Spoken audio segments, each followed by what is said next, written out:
So my name is Lindsay. I do the planning and logistics at Railblazer. I come from, originally I was a storeman in a yachting company, and then I went to an injection moulding company and did their planning for them, purchasing and production planning. And I was there for probably about 8 years, a company called ITW, and then I came here to Railblazer. It was a good fit for me because having a previous worked within the marine industry, as well as marine parts purchasing and production planning. In my role now, it's probably more planning rather than the purchasing that I was previously, and the logistics side of things, which I had very little experience in. That's now a big core function of what I do here now. The growth of the business I haven't come across before. There's comes with some challenges, but also brings quite a few opportunities as well.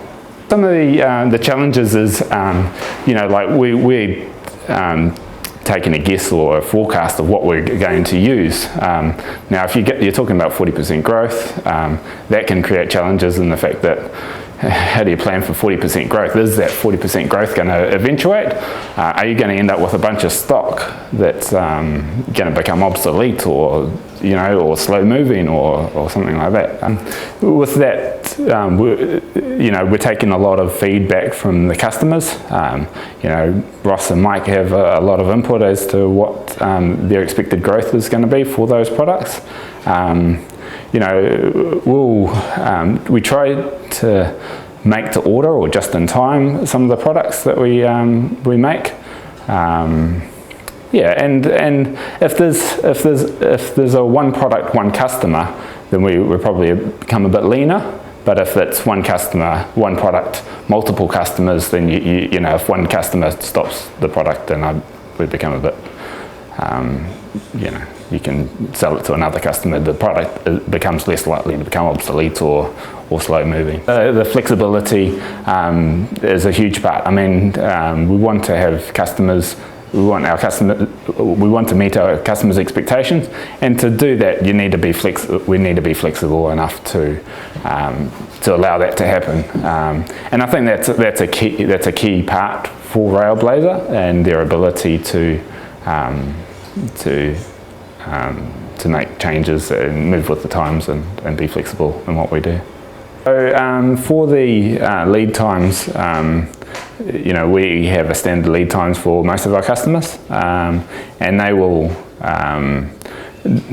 if they're a local customer, they're often short lead times and nice and easy to get a hold of, and that will affect how we purchase things as well. So if we can get it overnight, within the day or two, then we don't need to hold so much stock.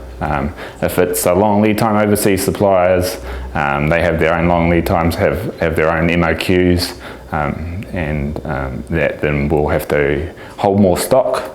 We'll have to, if a customer has placed an order, that's a large order, and we have components that have long lead times, then we'll have to let them know that it's going to be a 6-8 week lead time before you can get hold of those parts. So the culture of this organisation is very open. It's pretty very friendly. It's very I think it starts with Ross. He's pretty open and we talk about stuff, and it's there's not so many silos. Even down to the floor, you can have a chat and have a bit of a laugh within the organisation, and that often breaks down some weight.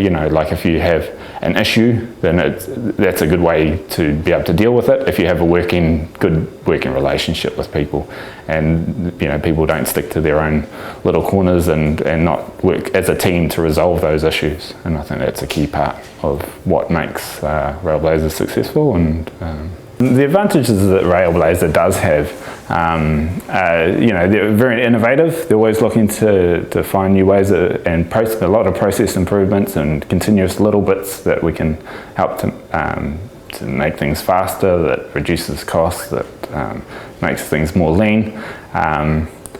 those are the some key advantages. I mean, we have New Zealand's a small country, a long way away from bigger markets, and we don't have the scalability that we have in New Zealand. So from that point of view, I think we've got to be flexible to be able to adapt to the change, respond quickly, and for that we can add value to the customer.